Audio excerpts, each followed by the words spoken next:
What types of factors affect species richness? First of all, we have habitat size.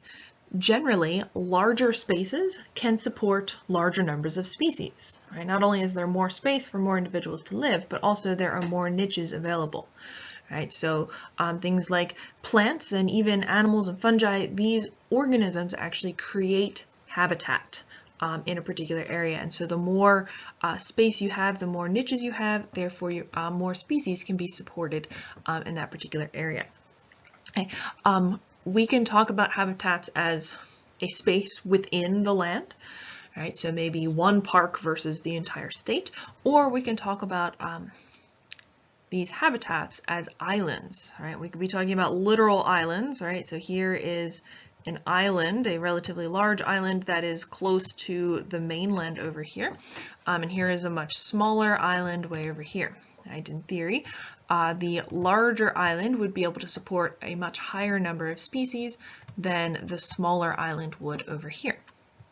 This graph up to the right shows you the number of species on an island, and on the y-axis it's also showing you the rates of immigration and extinction. And so I want to point out that larger habitats can support a lot more immigration. That is, they can support a lot more organisms colonizing from other places, and therefore the introduction of more and more species. Right? So the large islands can support more immigration than small islands can.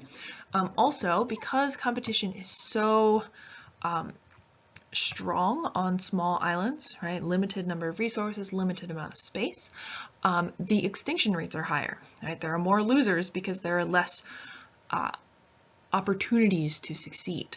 Right? And so if you look at the equilibrium between immigration and extinction, what you can see is that when both of these factors are taken into account, small islands can support a smaller number of species than large islands can. This can also, so habitat size isn't just referring to actual islands in the ocean, but it's also referring to areas of habitat on the land. So what we can see down here in this map is the Four Corners and Wyoming region. The green and the orange are showing you preserved land. So essentially what we have is this really relatively large island, right? It might be surrounded by houses, it might be surrounded by anything else, but this large green splotch here is showing us preserved land. And so this is essentially acting like a relatively large island. Right? A large island is going to support a lot of different species, whereas if we look at this over here, right, this preserved land is separated from the larger island of preserved land, and in theory it would be able to support fewer different types of species than the larger tract of preserved land would be able to support. On that same note, the level of isolation of these different habitats or islands also determines the number of species they can support. Essentially, islands per se that are really close to the larger mainland or the large tract of land that's preserved, they are essentially getting immigrants all the time. Right? There's a lot of gene flow back and forth between these two, large and small areas of land, and so you are constantly getting new individuals and new species, and therefore you're able to support more diversity. However, if you look at a more isolated island, right? So this is a much larger distance, right? There might be roads and trains and houses and all sorts of things in between the mainland and this island, and so in theory this right here would be able to support fewer species because it's just not getting the same amount of immigration. All right, once again, if we look above at the graph, we can see again rates of immigration or extinction, and remote islands, that is this separated tract of land right here can support fewer species than those that are near a larger tract of land. And so we can take this information into account.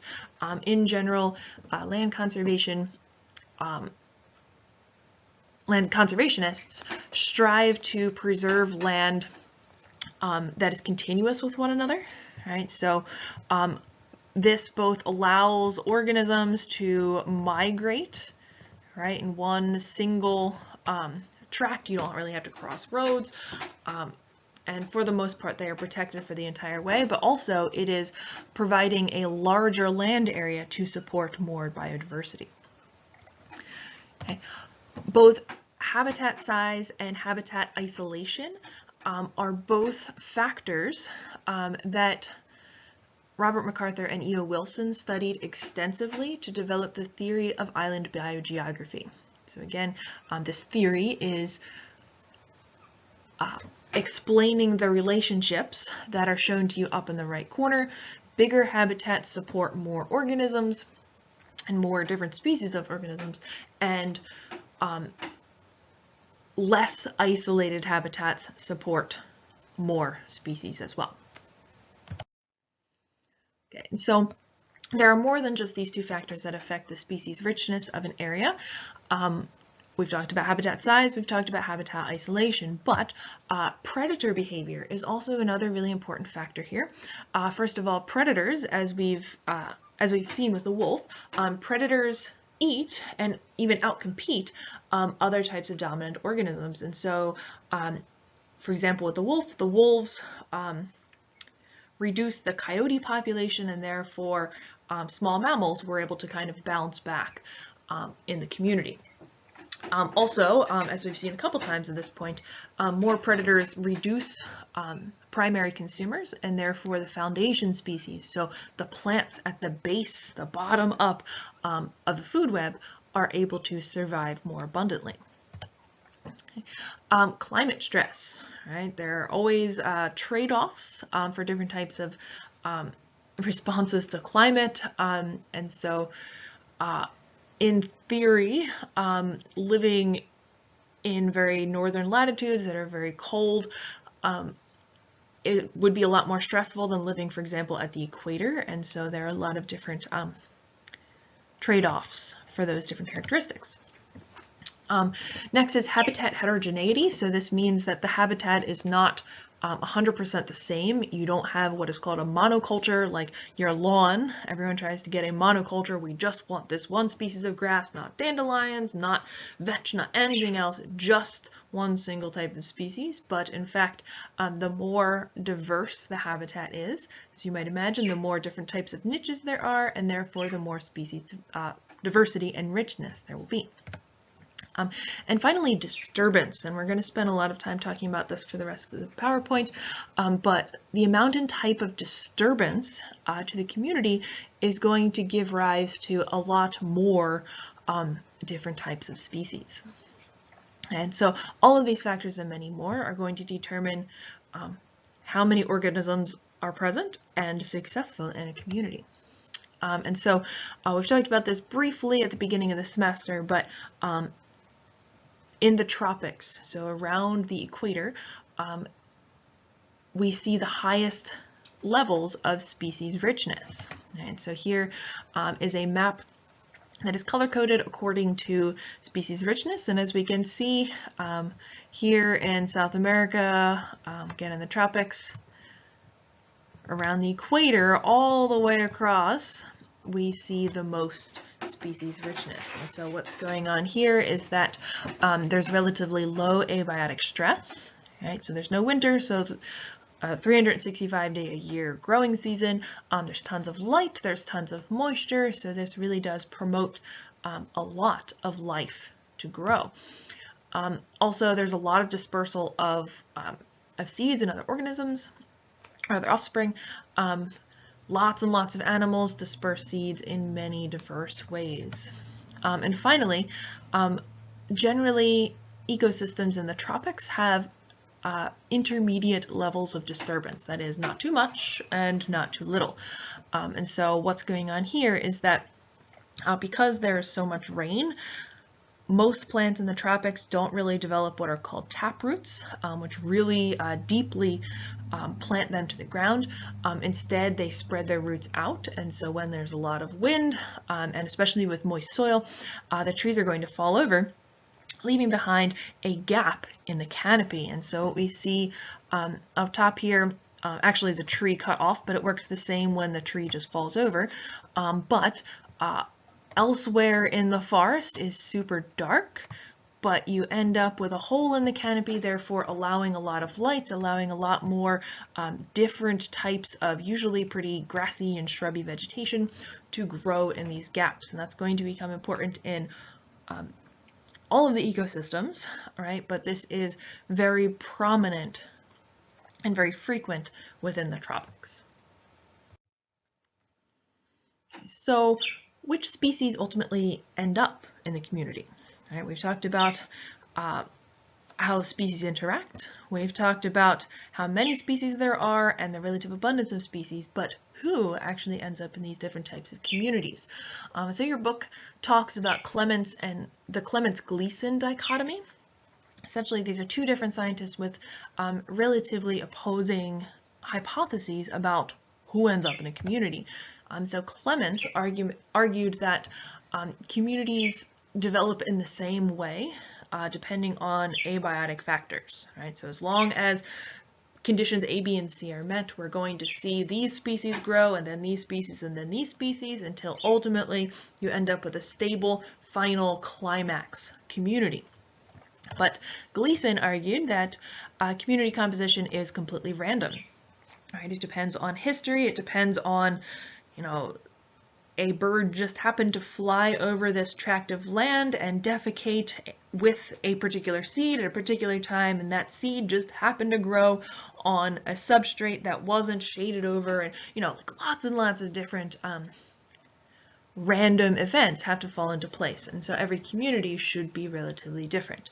And so your book describes in pretty good detail experiments that explored this dichotomy, and long story short, it's somewhere in the middle. Every community is going to be somewhat different. You're never going to see exactly the same species richness, no matter where you're looking, even within the same abiotic conditions.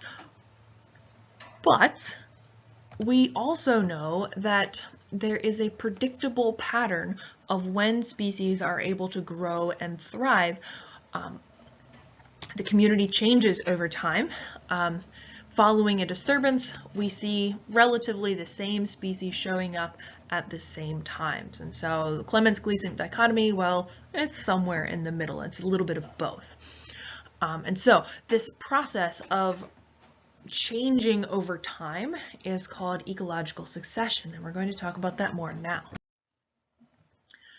Two different types of succession. First of all, we have primary succession.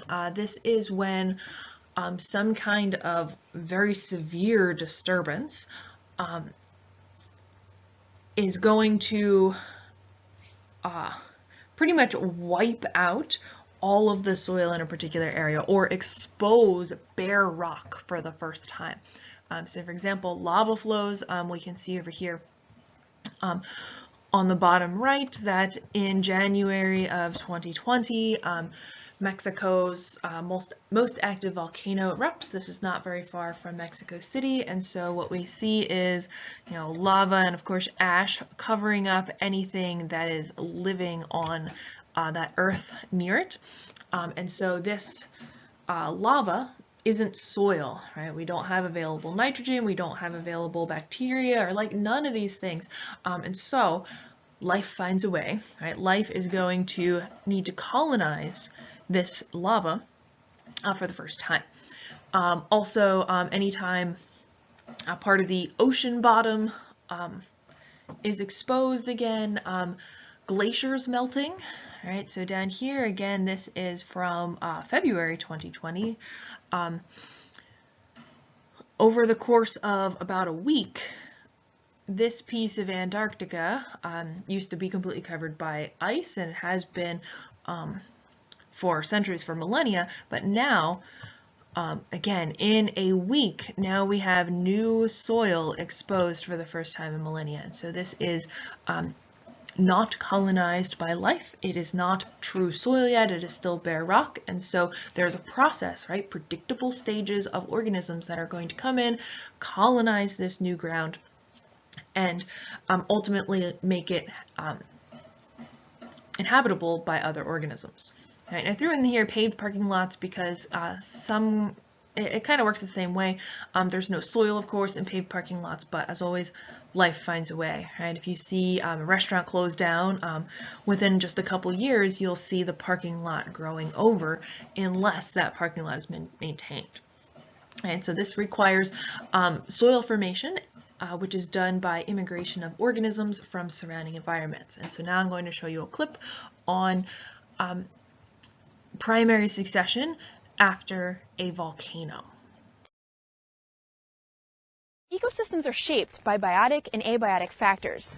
But before biotic factors like plants, animals, and fungi can become established, we need abiotic factors like sunlight, rainfall, and nutrients. And today, I'm here with ecologist Joe Mascaro, and he studies how ecosystems change over time.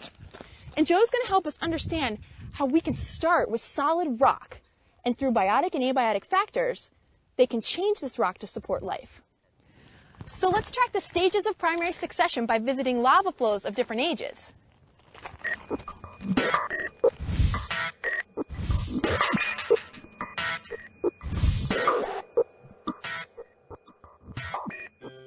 So, Suze, this is the earliest stage of succession, where the rock's been colonized by lichen and some small sword ferns.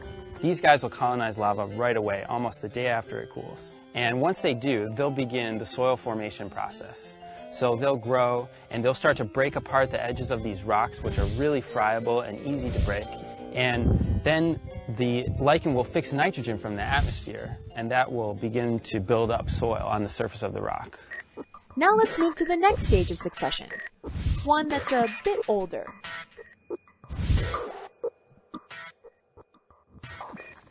Well, Suze, this flow looks like the ecosystem has developed a bit more than the last flow. So you can see how there's so much more lichen than there was on the previous flow. It's almost like a carpet. And as the lichen grows, it's basically breaking up the surface of the rock and starting the soil formation process, which is really happening in earnest now compared to the previous flow. The first plants that become established are early colonizers. Early colonizers have other characteristics. They're fast-growing, they need lots of light, and they're usually wind dispersed. That's right. And there's basically two types of early colonizers we might see on a flow like this. There's some that have a symbiotic relationship with fungi, and so they're able to fix atmospheric nitrogen directly and use it immediately. And then there are plants that are just able to tolerate really low levels of nitrogen, like ohia. Okay, off to the next stage.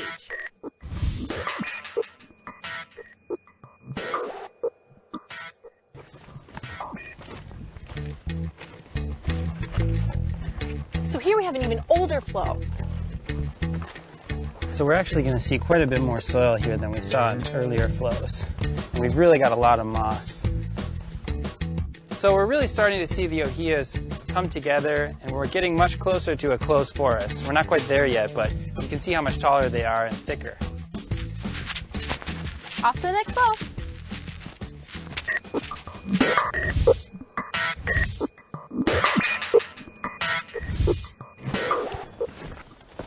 So this is what scientists would call mature forest. It's over 300 years old. It might be hard to imagine, but this whole area was once barren lava rock. Let's go check it out. So, we're definitely in a later successional forest now, which means we're dealing mostly with tree species that are not wind dispersed. They typically have big fruits, maybe dispersed by animals. They're much slower growing, and of course they tolerate shade. And as a result of all those features, they tend to need a lot more nutrients over time to grow.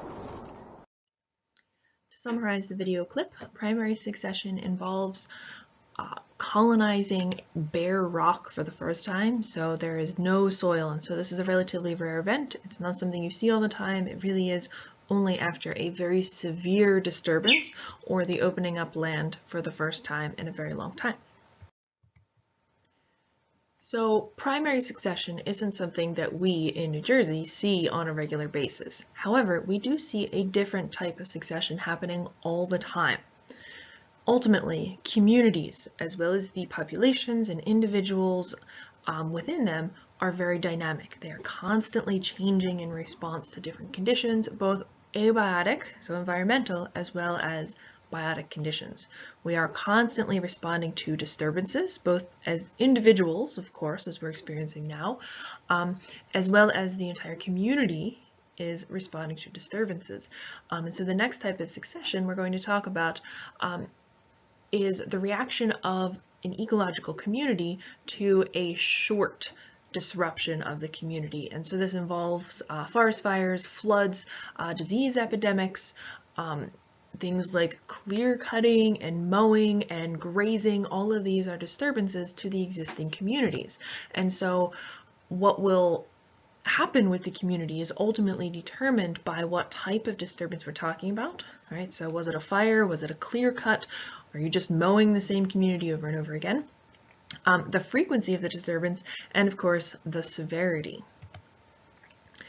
Most communities, especially in the Pine Barrens, which we'll go over extensively here today, most communities experience a type of disturbance on a predictable basis. So this is called the community's disturbance regime. So what is secondary succession? Secondary succession is not happening right after primary succession. Instead, secondary succession is the type of succession which occurs after a disturbance event where there is existing soil. As the soil is already present, we don't have to have pioneer species come in and make soil. Instead, pioneer species merely come in, utilize whatever is left over, and more rapidly establish a community. Once the colonization has begun, succession can be guided by how species interact with each other, as well as if there is another disturbance. And we'll talk about that in terms of the Pine Barrens, where Stockton is located. Okay, but what I mean by species interactions is going to become more important. For example, these intermediate species here, right, when we start to get some vertical structure with shrubs and trees, ultimately these organisms literally change the environment, like we talked about before. They are environmental engineers, and so they can create shade, right? So they can reduce the temperature, they can maintain moisture, they can insulate the soil and the first structures of the understory for new types of organisms. And so it actually paves the way and facilitates the growth of new species. Usually, different climatic conditions produce a successional pathway. All right, so these species are pioneers. They're going to come in and colonize right after the disturbance.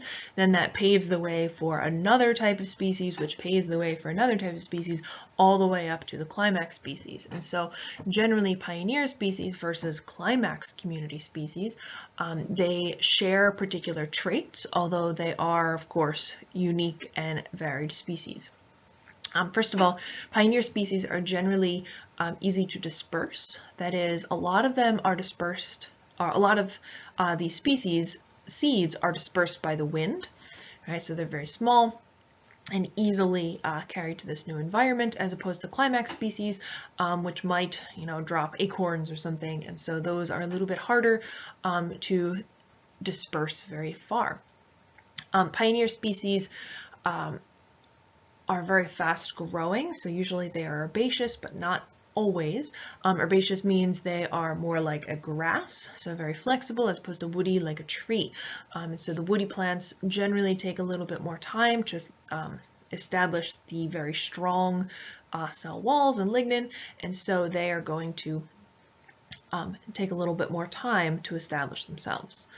Also, pioneer species are often short-lived, and they are selected, or are strategists. So they make lots and lots of seeds in hopes that some of them are going to survive. And so pioneer species are often they're often called weeds. Weeds are very much adapted to colonizing soils that have been disturbed, environments that have been disturbed, and doing so very quickly. And so that's why they grow in your garden, they grow in your lawn, because you are disturbing that soil and they can take advantage of those traits. So one example I want to point out of secondary succession is in New England. When the colonists first arrived, they saw this open land, and so they deforested huge tracts of land in places like New Hampshire, and they thought that they were going to establish agriculture there. And so what we see on the left is a farmhouse surrounded by these fields that the colonists have cleared. So that is a disturbance event. We can see the forest surrounding the fields, and so that's presumably what the entire landscape looked like before. Of course, the colonists quickly learned that rocky, nutrient-poor soil was awful to try to grow crops in, and so then they tried cattle.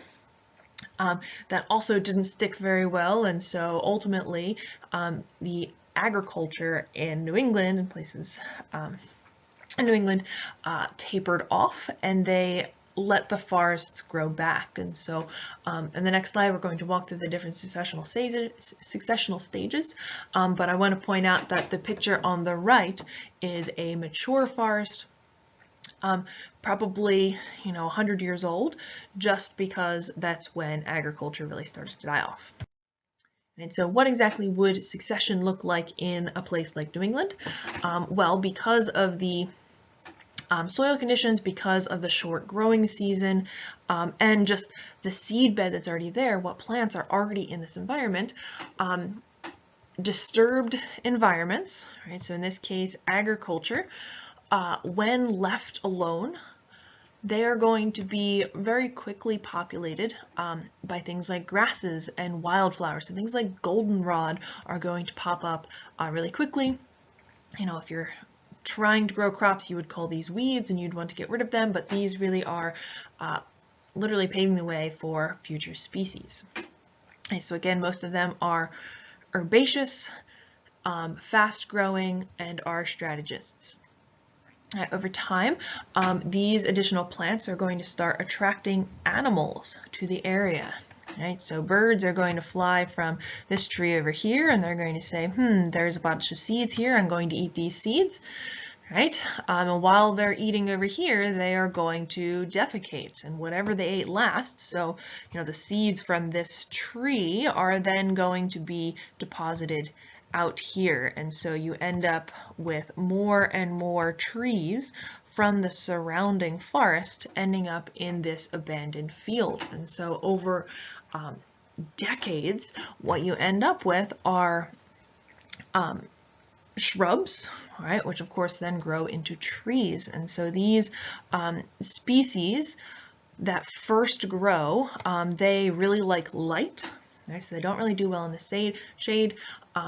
They like a lot of light. They are relatively quickly growing, so not very good, at growing in the understory, right? So trees like this might be pines and poplars. Also, hemlocks are great at growing pretty early on.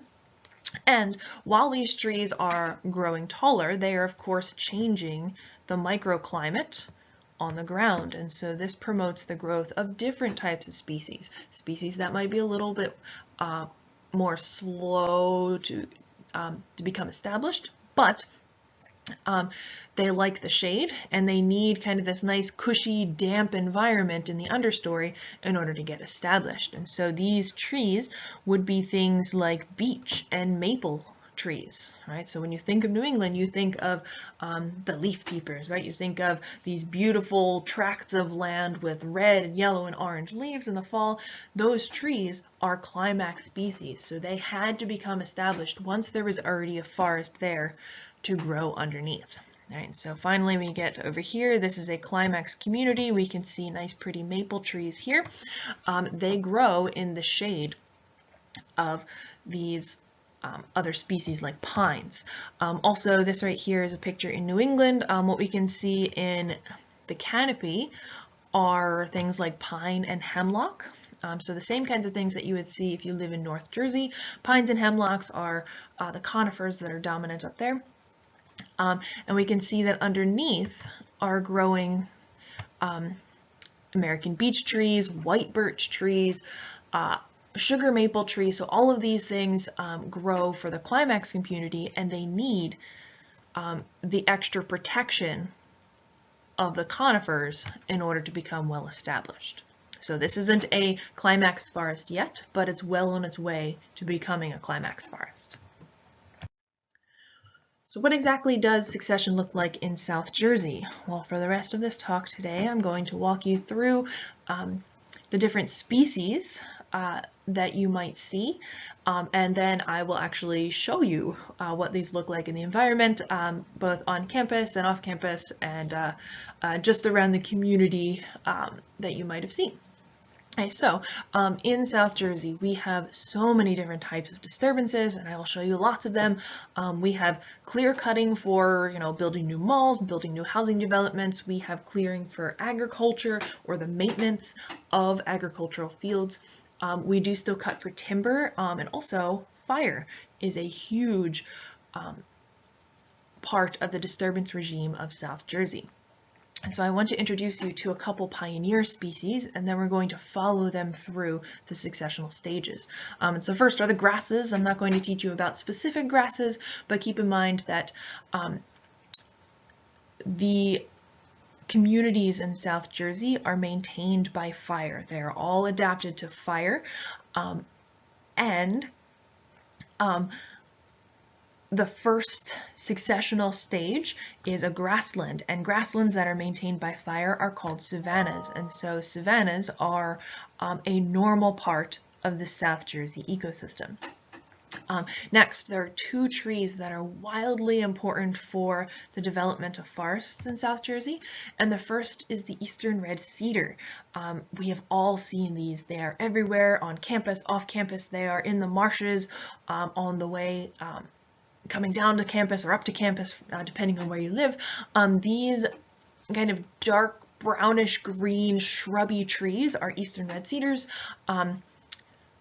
They are not technically cedars. In fact, they are junipers. We know that they're junipers when we look at their quote-unquote berries. These are the female cones of the eastern red cedars or junipers, and they are covered with this fleshy blue substance that actually has a lot of medicinal values. The natives used to use it to settle their stomachs, to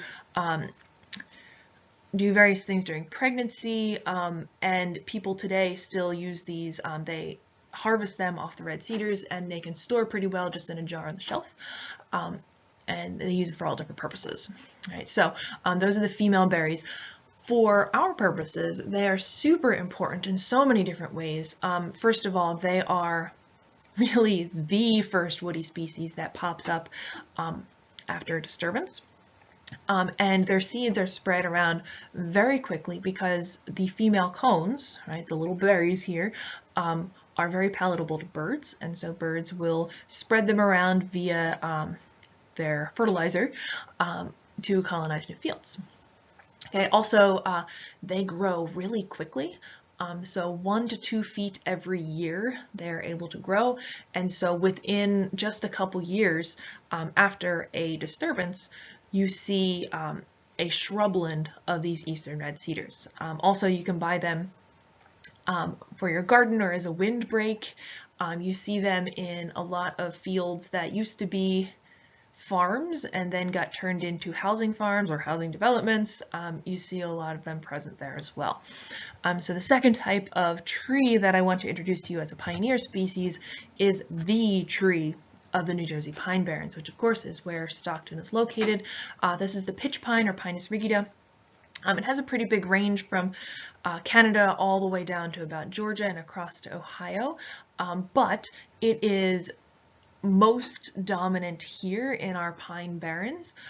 The word barren means really nutrient poor and really hard to grow things, and these trees really have capitalized on those conditions. And so both pitch pine and eastern red cedar colonize newly disturbed communities, and they create structure, right? So they literally create habitat, right? Birds can live, within these places, and as they're attracted to these saplings or these small shrubs, they bring with them insects, they bring with them extra seeds, etc.